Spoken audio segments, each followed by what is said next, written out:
எல்லாருக்கும் வணக்கம். Welcome to Dhanash fusion. நம்ம இன்றைக்கி கும்பகோணம் கடப்பா எப்படி செய்கிறதுன்னு பார்க்கலாம். இது வந்து இட்லி, தோசை, சப்பாத்தி, பூரி எல்லாத்துக்கும் நல்லா சாப்பிட்லாம். டேஸ்ட் வந்து ரொம்ப நல்லாயிருக்கும். எப்பயும் ஒரே மாதிரி செய்யாமல் இந்த மாதிரி ஒரு தடவை செஞ்சு பாருங்கள். டேஸ்ட் வந்து ரொம்ப நல்லாயிருக்கும். இப்போ தான் நம்ம சேனலுக்கு வரீங்கன்னா சப்ஸ்கிரைப் பண்ணிட்டு பாருங்கள். அப்போ தான் நான் போடுற வீடியோ உங்களுக்கு உடனுக்குடனே வரும். சரி, இப்போ வாங்க வீடியோக்குள்ளே போய் பார்க்கலாம் எப்படி செய்கிறதுன்னு. இதுக்கு ஸ்டவ் ஆன் பண்ணிவிட்டு ஒரு சின்ன கடாயை வச்சுக்கோங்க.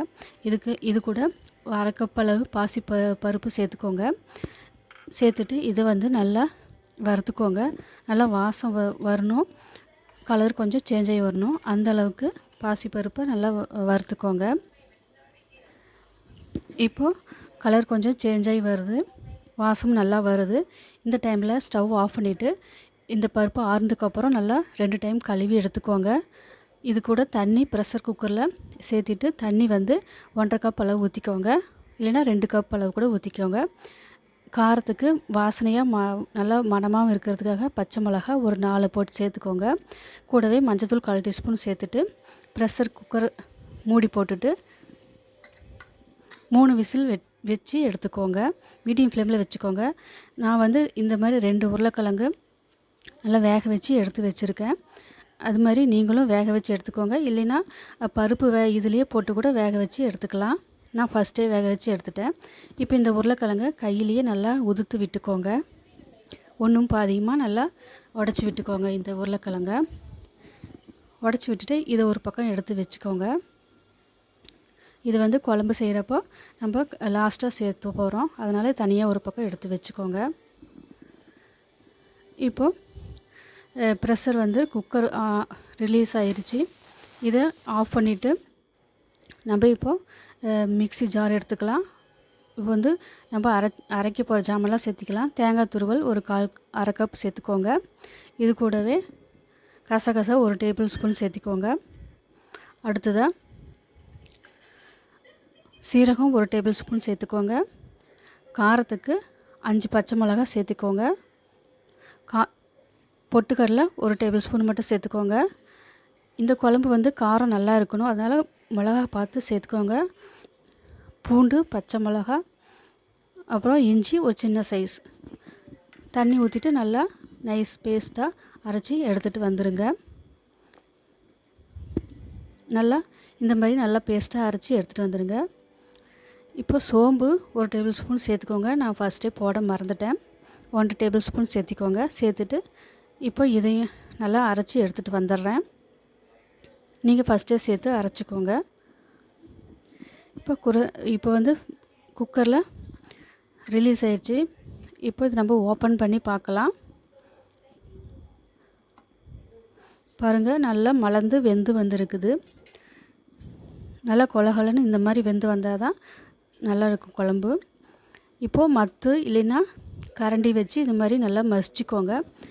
நல்லா மசிச்சுக்கணும். நான் வந்து இதில் வந்து மசிச்சுக்கிறேன்.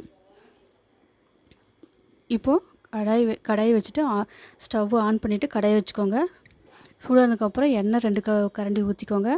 இது கூடவே ஒரு கடுகு 1 டேபிள் ஸ்பூன் போட்டு அது நல்லா பொரிய விட்டுருங்க. அடுத்ததாக 1 டேபிள் ஸ்பூன் சீரகம் சேர்த்துட்டு அதையும் நல்லா பொரிய விடுங்க.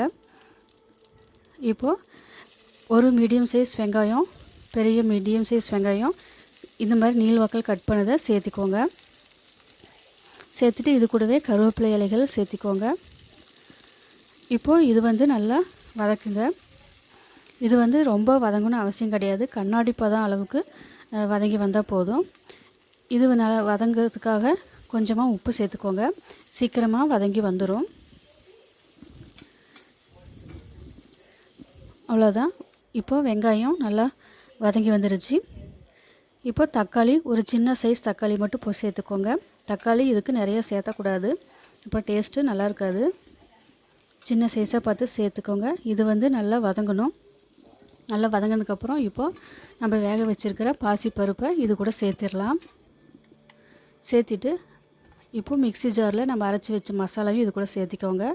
சேர்த்திட்டு மிக்ஸி எல்லாம் அலம்பின தண்ணியை இதில் சேர்த்துக்கோங்க.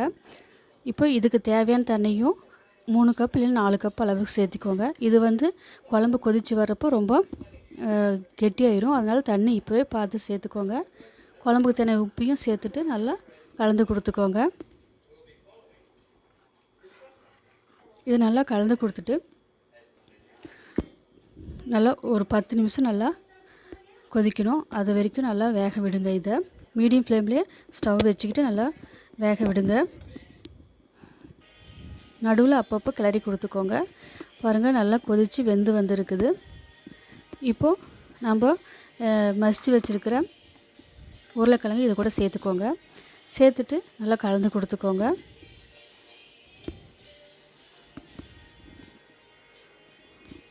இப்போது லாஸ்ட்டாக லெமன் சின்ன சைஸாக பார்த்து புழிஞ்சிக்கோங்க. இப்போது இது பிழிகிறப்போ ஸ்டவ் வந்து கண்டிப்பாக ஆஃப் பண்ணிடுங்க. ஆஃப் பண்ணிவிட்டு தான் லெமன் ஜூஸ் பிழியணும். கடைசியாக கருவேப்பிலை கொத்தமல்லி இலைகளை கொஞ்சம் தூவிக்கோங்க. அவ்வளோதான், சூப்பராக கும்பகோணம் கடப்பா ரெடி ஆயிடுச்சு. இது வந்து இட்லி, தோசை, சப்பாத்தி, பூரிக்கு எல்லாம் ரொம்ப டேஸ்ட்டாக நல்லா இருக்கும். இது மாதிரி ஒரு தடவை செஞ்சு பாருங்கள். நான் இப்போது இட்லி கூட சர்வ் பண்ணுறேன். இந்த குழம்பு கொஞ்சம் காரமாக இருக்கணும். அதனால் பச்சை மிளகாய் நீங்கள் கொஞ்சம் பார்த்து சேர்த்துக்கோங்க. கம்மியாக போட்டிங்கன்னா குழம்பு வந்து சப்புன்னு இருக்கும். அவ்வளோதான், இப்போது ரெடி ஆயிடுச்சு. குழம்பு சூப்பராக ரெடி ஆயிடுச்சு. ரொம்ப டேஸ்ட் ரொம்ப நல்லாயிருக்கு. இப்போ இதை வந்து ஒரு பவுலில் நம்ம வந்து ட்ரான்ஸ்ஃபர் பண்ணிடலாம். இந்த குழம்பு பிடிச்சிருந்தா லைக் பண்ணுங்கள், ஷேர் பண்ணுங்கள், கமெண்ட் பண்ணுங்கள். நீங்களும் ஒரு தடவை இதை ட்ரை பண்ணி பாருங்கள் வீட்டில். இனி அடுத்து ஒரு நல்ல சூப்பரான ரெசிபியில் நம்ம பார்க்கலாம். தேங்க்யூ ஃபார் வாட்சிங்.